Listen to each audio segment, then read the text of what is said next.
nós iremos abrir as nossas Bíblias no segundo livro dos Reis, capítulo de número 4. Segundo Reis 4. Vamos ler a parte inicial desse capítulo. Quantos irmãos acham? Quero aproveitar aqui e agradecer a presença dos nossos visitantes, né? Hoje eu tenho a alegria de ter os meus pais, reverendo Antônio Sperber, Dona Ruth, estão aqui nos primeiros bancos. Muito obrigado pela presença de vocês. Não sei se temos outros visitantes, se alguém puder me ajudar. Tiver mais alguém nos visitando hoje, né? Me parece que não, né? Vamos ler segundo Reis, capítulo de número 4, os versículos de número 1 a 7, a multiplicação do azeite da viúva. Vamos ler de maneira alternada esse texto da palavra de Deus. Vamos ler alternado entre homens e mulheres. Os homens leem um versículo, as mulheres leem o versículo seguinte. As mulheres vão iniciar a leitura desse texto. Por favor, podem iniciar.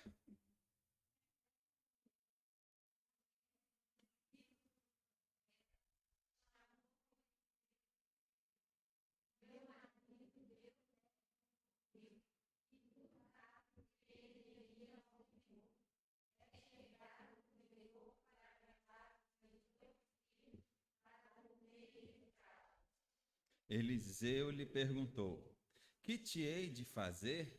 Dize-me, que é o que tens à tua casa?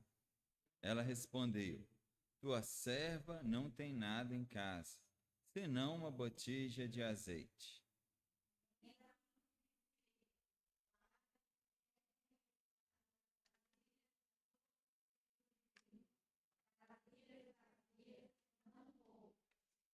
Então entra e fecha a porta sobre ti e sobre teus filhos, e deita o azeite todas aquelas vasilhas.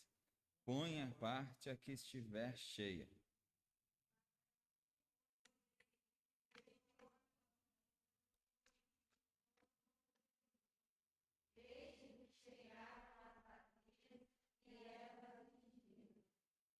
Cheia de vasilhas, disse ela a um dos seus filhos: chega-me aqui mais uma vasilha. Mas ele respondeu: não há mais vasilha nenhuma. O azeite parou.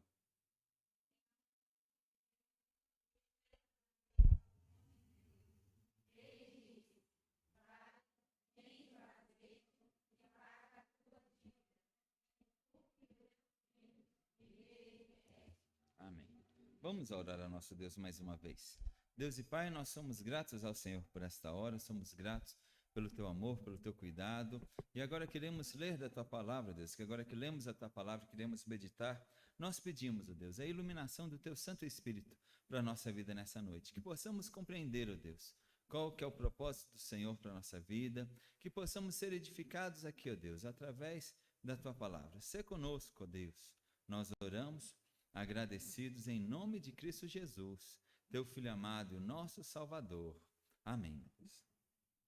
Nós acabamos de viver um ano de muitas tragédias, de muitas lutas, de muitos desafios. Infelizmente já tivemos aí por conta desta pandemia mais de 206 mil mortos somente no nosso país, sem contar o restante do mundo, e quando não percebemos outros grandes problemas, a crise econômica que já está implantada no nosso país, né, e como já está assim numa autocrise, novamente estamos sujeitos a um outro lockdown, a um outro momento de queda no comércio, de fechamento do comércio. Essa semana talvez muitas pessoas viram em Manaus, né, a cidade inteira ficou sem oxigênio. Quantas pessoas estavam ali sufocadas, porque não temos aqui como julgar de quem era a responsabilidade, mas acabou o oxigênio na cidade inteira, né, em todos os lugares, em todos os hospitais. Realmente uma grande tragédia, uma grande luta, um grande desafio. Essa semana aqui, próximos de nós, aqui na avenida principal, aqui que mais próxima do nosso bairro, né? Aquelas grandes chuvas chegaram a transbordar, a revirar o asfalto, lembrando de situações recentes do ano passado, de poucos anos atrás, né? Nos traz grande receio, nos traz grande dificuldade. E todas as vezes, quando temos um grande desafio, uma luta ou uma tragédia se aproximando na nossa vida, muito é o medo, muito é a ansiedade, muito é o temor que se apresenta em cada um de nós. E o texto que nós lemos nos fala de uma mulher que estava passando ali pela sua tragédia pessoal, pela sua tragédia de vida. Seu esposo, que era um dos profetas, havia falecido e ela estava ali com sérios problemas no seu lar, com sérios problemas na sua família, porque seu marido havia falecido, e a Bíblia não nos conta aqui o motivo ao certo, mas ele havia deixado uma dívida muito grande. E havia ali uma lei, havia ali algumas normas, dos quais, diferente dos dias de hoje, as pessoas poderiam cobrar dos descendentes o valor da dívida dos seus pais, dos seus avós, dos seus ascendentes. Na realidade, era uma extrapolação da lei. A lei não permitia que os filhos de alguém que morresse devedor fossem vendidos como escravos. Talvez pudessem até os filhos servir algum certo tempo, mas não poderiam ser transformados em escravos. Mas não era o que acontecia aqui. A mulher deixa aqui clara: o credor é chegado, o credor, para levar os meus 2 filhos para serem escravos. Ela estava ali sem o seu arrimo da família, com a possibilidade de ter seus filhos escravizados, sem assistência nenhuma, sem socorro nenhum. E o que nós vemos aqui, ela recorrendo a um dos maiores profetas da palavra de Deus, em que em muitos lugares é reconhecido como o homem de Deus, né? Realmente como um grande homem que andava na presença do Senhor. E Eliseu faz ali uma pergunta que ela serve à nossa vida nessa noite, que nós queremos aplicar à nossa vida hoje, nas nossas lutas, nos nossos desafios, nas tragédias que batem à nossa porta, no nosso dia a dia, na nossa luta diária. Ele nos fala aqui, versículo de número 2, que hei de te fazer? O homem de Deus, aquele que servia ali como profeta, a voz de Deus, estava lá questionando aquela mulher: que hei de te fazer? E podemos perceber aqui, na resposta de Eliseu, ou nas perguntas que Eliseu faz, e nessa pequena história, né, nessa pequena porção da palavra de Deus, as maneiras como Deus age na nossa vida, no meio das lutas e no meio das tribulações, os meios que Deus usa realmente nas maiores dificuldades, nas maiores tragédias que se apresentam na nossa vida. O primeiro desses meios que a palavra de Deus aqui nos fala, ainda aqui no versículo de número 2, a Bíblia nos fala que Deus utiliza simplesmente aquilo que já está em nossas mãos. Vamos ler novamente o versículo de número 2? Os irmãos, por favor, abram a Bíblia aí novamente. Segundo Reis, capítulo de número 4, vamos ler versículo de número 2. Os irmãos ainda não estão acostumados comigo, mas eu gosto que todo mundo leia, né? Que não só uma pessoa ou duas leiam na hora, mas que todo mundo que estiver com a Bíblia aberta, leia para nós. E aquele irmão que estiver com a Bíblia aberta, por favor, leia para nós aí, segundo Reis, capítulo de número 4, versículo de número 2. Podem ler o versículo inteiro. O que diz? Eliseu lhe perguntou: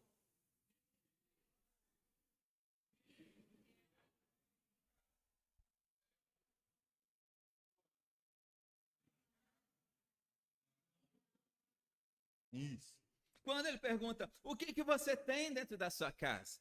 A primeira resposta dela normalmente é a resposta que todos dão, principalmente aqueles que estão passando por horas difíceis, estão passando por um momento de aperto, e falam: olha, nós não temos nada, eu não tenho nada. Tinha um amigo meu lá em Manhuaçu que ele até brincava, lá era sujeito a muitas enchentes. Os 13 anos que eu morei lá em Manhuaçu, eu passei por pelo menos 4 enchentes, e algumas delas atingiram a igreja do qual eu era pastor, né? Aquele senhor falava, né? Que aquelas pessoas que estavam ali na beirada do rio, que moravam ali na beirada do rio, viviam reclamando, né? Falando, não tenho nada, não tenho nada, não tenho nada. De repente vem a enchente e leva tudo, né? Ele fala, não levou muita coisa, né? Que não tinha nada, né? Se leva tudo, né? Então, né? Já estava reclamando, não tem nada. E a mulher estava assim, o que você tem? Eu não tenho nada, Senhor. Não tenho absolutamente coisa nenhuma. E de repente, lhe vem à cabeça, talvez a sua cozinha, né? Aquele armário vazio, quase sem vasilha nenhuma, as latas já todas talvez até com um pouco de teia de aranha, mas ali no fundo havia uma pequena botija, e naquela botija havia ali um pouco de azeite. Ela pensou ali no valor que era aquela grande dívida, no valor a ponto de pegar não um, mas os 2 filhos como escravo. Pensou, isso não é nada, isso não tem valor nenhum, mas é a única coisa que eu tenho, é o único bem que eu possuo. Nós devemos lembrar para que Deus, Ele é todo poderoso e usa inclusive as pequenas coisas que temos na nossa vida, e usa as pequenas coisas quando nós os apresentamos e quando nós os dispomos. Vemos isso em vários momentos da palavra de Deus, como por exemplo o Êxodo capítulo de número 3, quando Deus se apresenta a Moisés ali na sarça ardente, e quando Moisés questiona Deus, fala, olha, como eu vou provar ao povo do Senhor o que o Senhor me enviou, o que eu hei de fazer, né? Deus pergunta a Moisés, Moisés, o que você tem às suas mãos? Ele fala, eu tenho uma vara, e através daquela vara, que foi transformada em serpente, que depois voltou a ser vara de novo, que depois batendo aquela vara na água, transformou a água em vinho, e depois novamente batendo a mesma vara na água, fez o mar se abrir, o mar vermelho se abrir. Era aquilo que Moisés tinha nas mãos, foi aquilo que Deus usou para poder conduzir o povo de Israel no Egito. Quando lemos João capítulo de número 6, o texto que nós pregamos na semana passada, na multiplicação dos pães e peixes, né, que Jesus Cristo queria que eles alimentassem aquela grande multidão, 5.000 pessoas, eles falam, olha, nós não temos nada, senão aqui 5 pães e 2 peixinhos, eram as coisas que eles tinham à mão, e era mais do que suficiente para que Cristo Jesus alimentasse toda aquela multidão. Muitas vezes nós temos uma pequena fé, menor do que um grão de mostarda, mas é isso que Jesus Cristo usa na nossa vida, é isso que nós precisamos. Às vezes temos pequenos dons, olhamos outras pessoas em nossa volta, que são muito mais inteligentes, muito mais treinados, muito mais capazes, muito mais fortes, muito mais bonitos, achamos que temos pouco, mas quando nós nos dispomos a Deus, Deus utiliza aquilo que nós temos, Deus utiliza aquilo que nós somos. Quando Deus fala a Moisés, quando Deus fala ao povo de Israel, Ele diz que havia escolhido o povo de Israel não por ser uma nação grande, não por ser uma nação poderosa, mas por ser a menor nação daquelas ali estavam. E Deus resolveu demonstrar a Israel o seu povo, ou demonstrar através de Israel a sua glória. Glória essa que seria revelada a todas as nações. Às vezes achamos que fazemos parte de uma família pequena, de uma igreja pequena, às vezes achamos que temos tão poucos recursos, mas é isso que Deus precisa. Ele não carece de grandes coisas, Ele usa quem quer, na hora que quer, da maneira que quer, Ele pode utilizar a nossa vida. Deus usa aquilo que nós temos em nossas mãos. Em segundo lugar, versículo de número 3, a Bíblia nos fala que não somente Deus usa aquelas coisas que estão em nossa mão, como também Ele utiliza as pessoas que estão próximas de nós. Vamos ler aí versículo de número 3? Quem está com a Bíblia aberta, por favor, leia para nós, 2 Reis, capítulo de número 4, versículo de número 3. O que diz?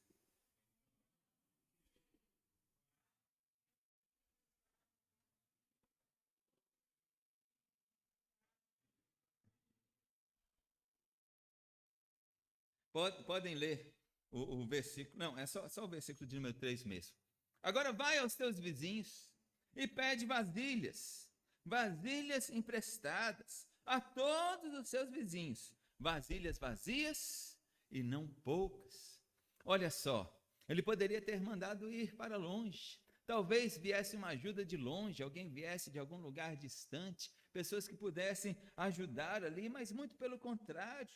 Ele estava realmente chamando as pessoas mais próximas, que conheciam aquela mulher, que sabiam da situação daquela mulher, que conheciam a carência daquela mulher, que talvez também não tinham grandes coisas, que poderiam falar igual aquela mulher, que não tinham nada, mas o pouco que tinham também poderiam ajudar, poderiam auxiliar, e iriam auxiliar com coisas que estavam nas suas possibilidades. Ele não pediu recursos, não pediu bens, não pediu tesouros, pediu apenas vasilhas. Se os irmãos olharem na sua própria casa, quantas vasilhas que os irmãos têm em casa? Domingo passado nós fomos lá almoçar na casa da minha mãe, né? Na volta ela falou: meu filho, essas vasilhas aqui são suas. Falou: não, essa aqui não é minha não, mãe. Eu falei: essa aqui é de alguém, a gente nem sabe. Aparece tanta vasilha, né? Quando a gente junta assim a família, é tanta coisa que a gente tem dentro do armário, ainda mais vasilha vazia e que multiplica, né? Vasilha de plástico, né? Tupperware, né? Aquilo lá parece que cria ali dentro do armário, multiplica tanto. E ela foi juntando tudo quanto era vasilha de pessoas que estão nos seus vizinhos das outras casas, estão juntando.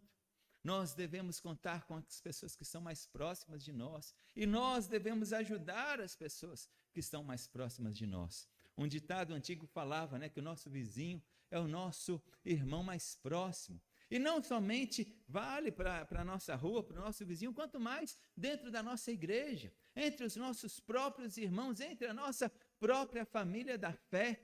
Em 1 Timóteo, capítulo de número 6, o apóstolo Paulo chega a dizer: quem que não tem cuidado com os seus, principalmente com os da sua própria casa, tem negado a fé e é pior do que o descrente. Nós devemos buscar ajuda entre os nossos irmãos, nós devemos estar dispostos a ajudar os nossos próprios irmãos. Por isso que a palavra de Deus é tão enfática. Em Hebreus, capítulo de número 10, versículo de número 23, quando diz que nós não devemos deixar de reunir, como é costume de alguns.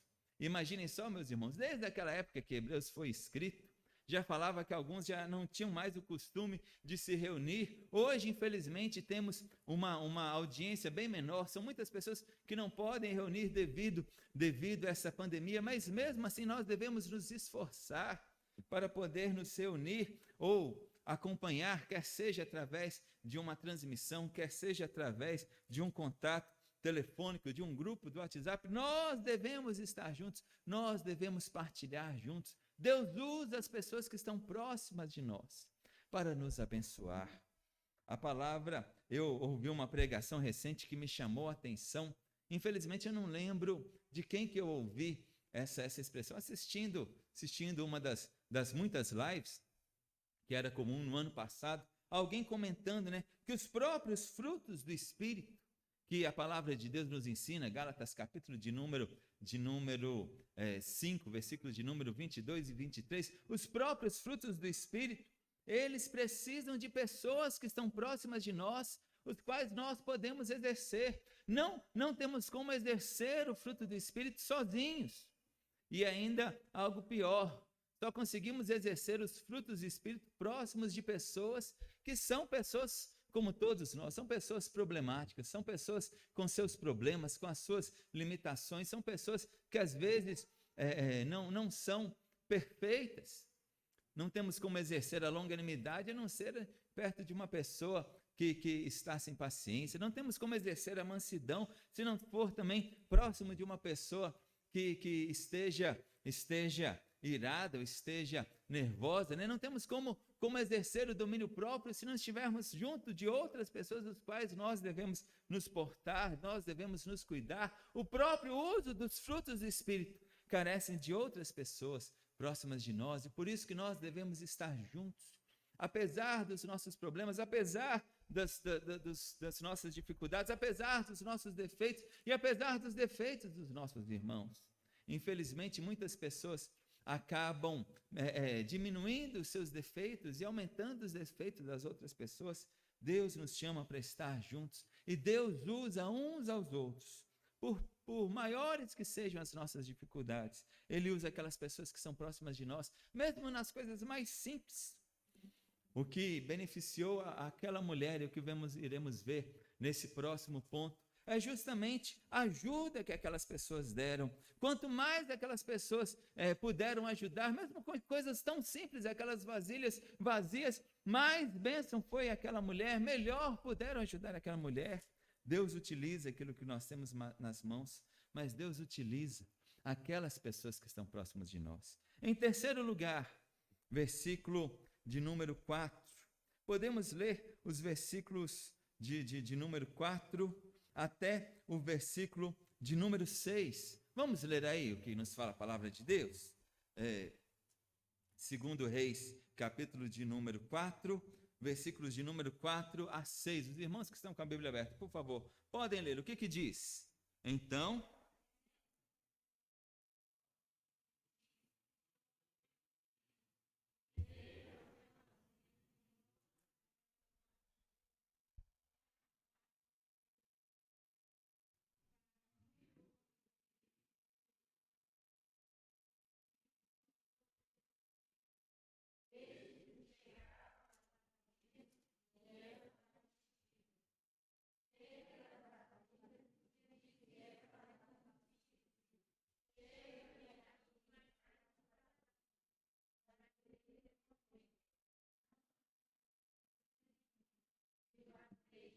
Isso.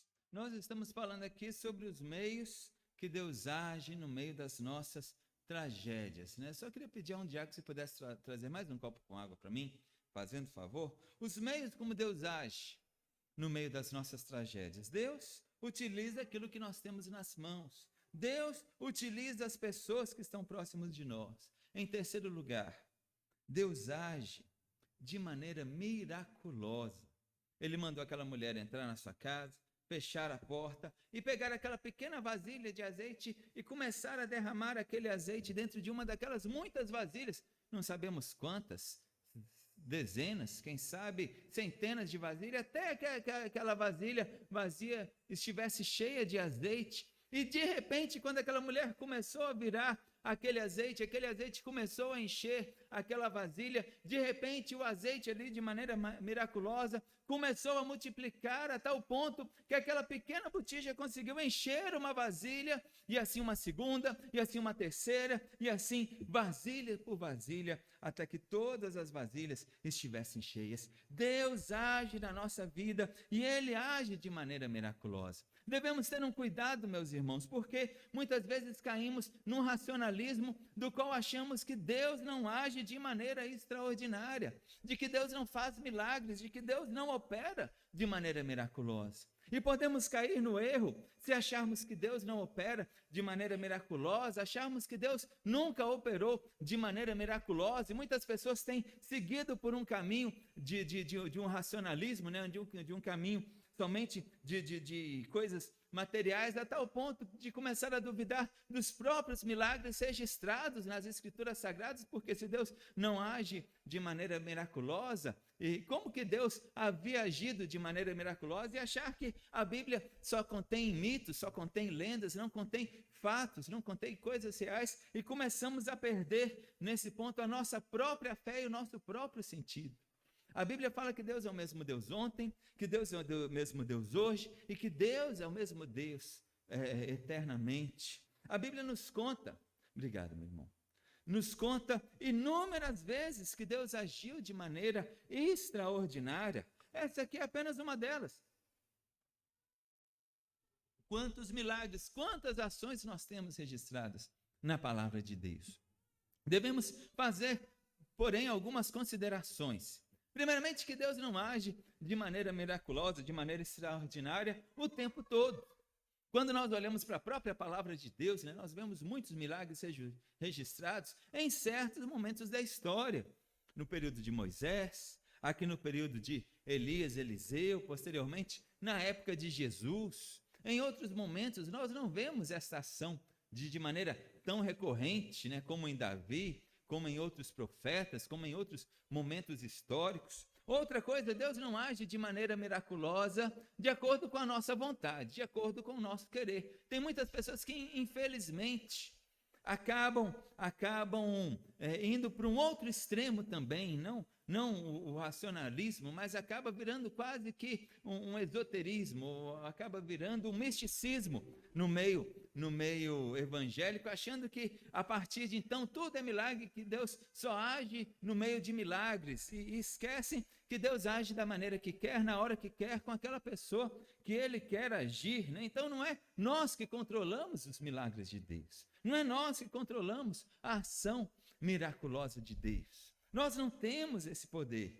E, infelizmente, por conta disso, as pessoas têm transformado, inclusive, o momento de culto, um momento de milagres, como se fosse um espetáculo, um entretenimento, um show de ilusionismo, como se fosse realizar milagres para entreter as pessoas. No próprio caso, quando lemos aqui, como algo miraculoso acontecesse, o profeta não foi à praça pública anunciar a todos que iria acontecer um milagre. O profeta não chamou nem os vizinhos daquela mulher, muito pelo contrário, nem o próprio profeta ali estava. Mandou que aquela mulher entrasse no seu quarto, fechasse a sua porta. Deus iria operar ali. Deus age na nossa vida muitas vezes em secreto. Deus age na nossa vida de maneira miraculosa, do qual nem mesmo nós ficamos sabendo. Quantas vezes que estamos em viagem, ou fora da cidade, ou mesmo dentro da cidade, nesse trânsito tão louco que estamos, e somos livres de acidentes e de outros perigos, os quais nós nem mesmo ficamos sabendo. Devemos lembrar que se nós estamos aqui com vida, é porque Deus agiu na nossa vida, é porque Deus fortaleceu a nossa vida, porque Deus operou de maneira maravilhosa, de maneira miraculosa. Deus age na nossa vida, meus irmãos. Não devemos depender desses milagres para achar a ação de Deus ou não. Talvez o melhor texto que nos fala a respeito de alguém que não esperava que coisas extraordinárias acontecessem está registrado em Daniel, capítulo de número 4. Os amigos de Daniel, que foram confrontados por Nabucodonosor, de que se eles não se curvassem perante a estátua, eles seriam jogados na fornalha ardente. E aqueles homens, realmente homens de fé, declararam a sua fé, dizendo: olha, se Deus quiser nos livrar da fornalha ardente, Ele nos livrará. Mas se Deus não quiser nos livrar, eles acabam não completando a frase, né? Eles falam, Deus não nos livrará, mas eles completam de uma outra maneira. Olha, se Deus não quiser nos livrará, nem assim nós iremos nos curvar. A fé deles não dependia dos milagres. A fé deles não dependia dos sinais. Nós já temos esses milagres, esses sinais registrados nas Sagradas Escrituras, registrados na Palavra de Deus, para que possamos crer. João capítulo de número 20, versículos 30 e 31, fala justamente isso. Muitos outros sinais foram escritos, os quais não caberiam nem em todos os livros que já foram escritos, mas os sinais que aqui foram registrados são sinais para que creiamos que Jesus Cristo é o Filho de Deus e que nele tenhamos a vida eterna. Nós já temos os sinais, devemos confiar que Deus agirá na nossa vida. E quantas vezes nós mesmos não podemos testemunhar de outras tragédias, de outras lutas, de outras dificuldades que já passaram, e quando olhamos para trás, percebemos que não tínhamos força para vencer, que não tínhamos força para atravessar aquela dificuldade, e olhamos e podemos declarar, olha, foi a mão do Senhor que me fez chegar até aqui. Se não fosse Deus que agisse de maneira maravilhosa, se não fosse Deus que agisse de maneira miraculosa, já teríamos há muito perecido, como diz o Salmo 124, se não fosse o Senhor que esteve ao nosso lado. Israel que o diga, se não fosse o Senhor que esteve ao nosso lado, a uma já teríamos perecido. Deus age na nossa vida, Ele age de maneira miraculosa, Ele age de maneira maravilhosa. Ele utiliza o que temos nas mãos, Ele utiliza as pessoas próximas de nós, Ele age de maneira maravilhosa. E em quarto e último lugar, versículo de número 7. Vamos ler o versículo de número 7, já para encerrar o sermão aqui nessa noite. Os irmãos, leiam para nós, o que diz o versículo de número 7? Então,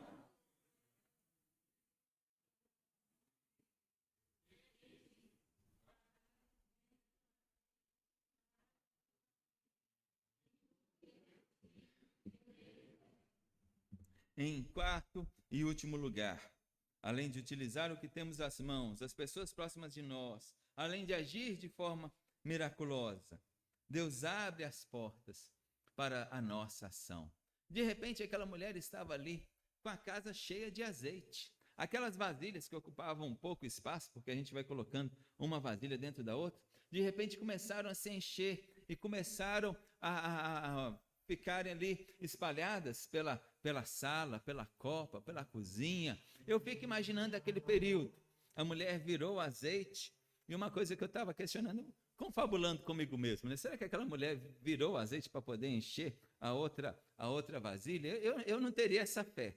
Se eu estivesse ali derramando azeite, eu não voltava a vasilha do azeite de jeito nenhum, né? Imagina, voltar e depois parar de derramar, né?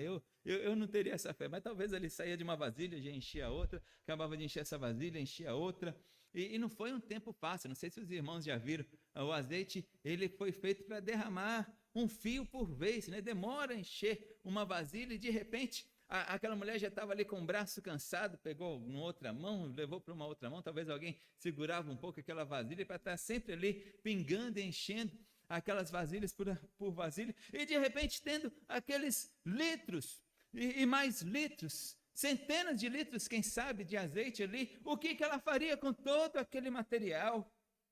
O profeta de Deus vira para ela e fala: olha, agora é hora de empreender. Agora é hora de você virar uma comerciante. Abre aí uma loja, abre um site aí, coloca no Instagram, fala promoção de azeite. E imagino eu, meus irmãos, a qualidade daquele azeite. Quando nós vemos Jesus Cristo transformando a água em vinho, e o vinho era melhor do que todos os outros, eu fico imaginando a qualidade daquele azeite. E ele falou: olha, vai e vende todo esse azeite. E com o dinheiro que você arrecadar desse azeite, quita a sua dívida, paga a sua dívida. E ainda mais, ia sobrar tanto dinheiro que tanto ela e quanto seus filhos poderiam viver com o restante do recurso, poderiam viver com o restante do dinheiro. Ela teve que começar a trabalhar, ela teve ali a grande oportunidade e teve que iniciar o seu trabalho. Quantas vezes que nós somos desafiados, estamos passando por necessidades, estamos passando ali por uma carência, estamos ali de braços cruzados, não queremos fazer nem a nossa parte, não queremos agir nem a nossa parte.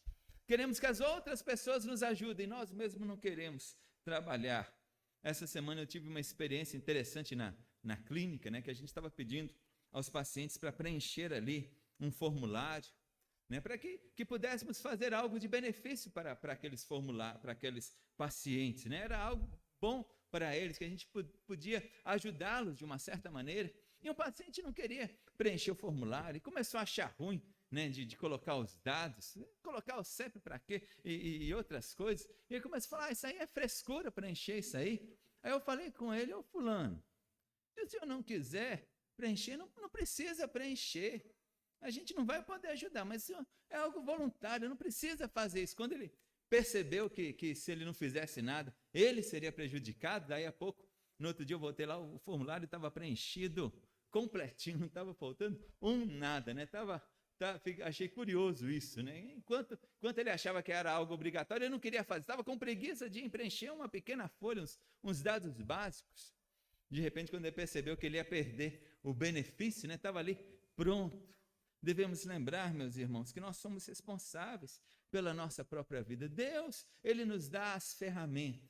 Deus, ele abre as portas na nossa vida. Nós devemos nos dispor a trabalhar. Devemos tomar a iniciativa, devemos agir. Não podemos ficar de braços cruzados, esperando aí que o céu se abre e sem fazer nada, e que todos os outros vão cuidar de nós, e nós mesmos ausentarmos a responsabilidade do nosso cuidado. Eu ouvi uma certa história, talvez alguns irmãos já tenham ouvido, de uma pessoa que estava passando por um problema de enchente. Não era igual a dessa última sexta-feira, que essa enchente aqui ela é avassaladora, ela vem rápido, ela vai rápido, né? No interior não, a enchente demorava ali uns 2, 3 dias para chegar e demorava 4, 5 dias para abaixar. E um moço estava no alto do telhado da sua casa, a água enchendo, ele falando lá: Deus vai me ajudar, Deus vai me ajudar.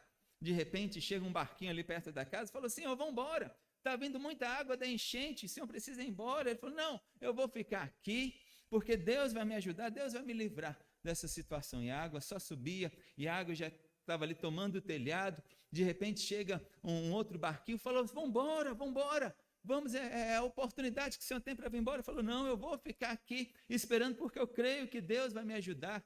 Chega ali um terceiro barquinho, falou: olha, daqui não tem mais ninguém. Se o Senhor não vir comigo agora, nós não podemos garantir a sua vida. Ele falou: não, eu tenho fé. Já estava ali, só estava o espaço dele em cima do telhado. Falou: eu tenho fé que Deus vai me livrar dessa situação, que Deus vai me tirar daqui. De repente, aquela água toma todo, o homem é levado pela enchente, falece, chega na presença de Deus, ele questiona a Deus, falou: Deus, eu confiei tanto em Ti, tive tanta fé em Ti, o Senhor não me ajudou. Deus falou: como que eu não te ajudei? Te mandei 3 barcos lá para te salvar, e você não atendeu nenhum deles. Estamos assim, né? Esperando. A oportunidade às vezes está na nossa porta. Aquela mulher teve a oportunidade de vender aquele azeite e de ter o recurso.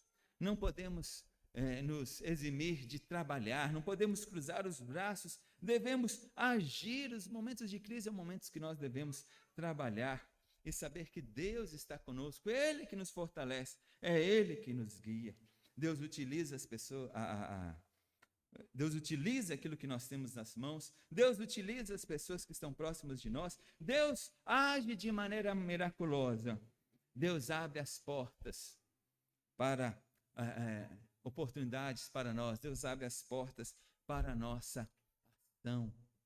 E esse milagre é algo que nos chama a atenção para os nossos dias. Nós passamos por lutas, nós passamos por dificuldades, não sabemos aí desse ano da vacina, não sabemos desse ano da crise financeira, quantos anseios, quantos temores que se apresentam para nós. Nós passamos também pelas nossas próprias tragédias.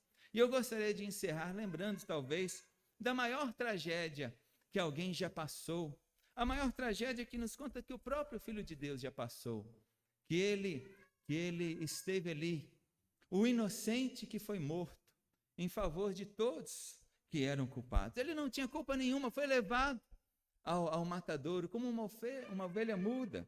Ele não tinha nada nas mãos, e mesmo nas suas mãos vazias, lhe pregaram os cravos, numa cruz que ele mesmo teve que carregar, e ele não teve nem mesmo as pessoas próximas de si, porque no momento do seu martírio, todos os seus apóstolos o abandonaram, todos os seus discípulos o abandonaram. Ele pôde agir de maneira miraculosa, porque é o próprio Deus que se fez carne e habitou entre nós. Ele deu a sua vida para poder restaurar a nossa vida. E Ele nos dá a oportunidade de crermos nele, e Ele nos dá a oportunidade de alcançarmos a salvação. Por isso vamos crer, meus irmãos, porque maior que sejam as tragédias da nossa vida, e mesmo se no meio dessas tragédias nós não viermos a prosperarmos, e mesmo se no meio dessas tragédias nós virmos as coisas se acabarem, nós devemos lembrar que a nossa esperança não está somente nas coisas aqui dessa terra. Sim, Deus usa aquilo que nós temos nas nossas mãos, Deus usa as pessoas que são próximas de nós, Deus age de forma miraculosa, Deus abre as portas para a nossa ação, mas devemos lembrar que Cristo Jesus, Ele morreu para que pudéssemos ter um lugar nos céus, e mesmo quando as coisas aqui dessa terra se acabarem, nós devemos crer que estaremos na eternidade, nos céus, com o nosso Deus, para a honra e glória de Cristo Jesus. Amém? Vamos orar, encerrando aqui este culto e pedindo aí que Deus nos fortaleça, que Ele nos guie. Vamos nos colocar em pé, meus irmãos, e pedir que Deus venha nos abençoar. Deus e Pai, somos gratos ao Senhor por essa noite. Pedimos que o Senhor seja conosco, Deus, que o Senhor venha aplicar essa palavra na nossa vida, que o Senhor venha aplicar, ó Deus, essa palavra no nosso coração, venha nos fortalecer, venha nos guiar, ó Deus, e venha sustentar a Tua igreja. Nos despeça agora, ó Deus, para os nossos lares, nos abençoe essa semana de trabalho, ó Deus, que possamos trabalhar com toda a dedicação, ó Deus. Abençoe aquelas pessoas que não podem trabalhar porque estão impedidas devido a essa pandemia. Alguns estão enfermos, ó Deus, hospitalizados. Que o Senhor seja com cada um deles, ó Deus. Que o Senhor ajude para que essa pandemia logo venha, ó Deus, a cessar. possamos voltar à normalidade. Outros não podem trabalhar, ó Deus, porque estão aí com seus comércios fechados, com as suas empresas fechadas, ó Deus. Que o Senhor tenha misericórdia dessas pessoas também, que não lhes falte o pão, ó Deus, de cada dia, que elas possam, Deus, reabrir os seus comércios, reabrir, ó Deus, suas firmas, ó Deus, e que possam receber o salário digno do seu trabalho. Seja com cada um de nós, ó Deus, e nos abençoe. Nos conduza agora em paz para os nossos lares, e que o Senhor venha nos abençoar. Eu oro, ó Deus, agradecido, no nome de Cristo Jesus, teu Filho amado e o nosso Salvador. Amém, meu Deus. E pedimos que a graça maravilhosa do nosso Senhor e Salvador Jesus Cristo, que o amor de Deus, o nosso amado Pai, que a comunhão e as ternas consolações do Espírito Santo sejam sobre todos vós e sobre todo o povo de Deus espalhado pela face da terra, hoje e para todos sempre. Amém e amém. Os irmãos podem se assentar, né? Vamos continuar aí em oração pela nossa igreja. Nós hoje cedo citamos aí várias pessoas enfermas, várias pessoas com algumas dificuldades. Não vamos citar novamente agora à noite. Se algum irmão quiser ou souber de alguém que precisa de oração, compartilhe lá no nosso grupo do WhatsApp, para que também possamos orar. Acredito que ainda não temos avisos, né? Nós vamos manter por enquanto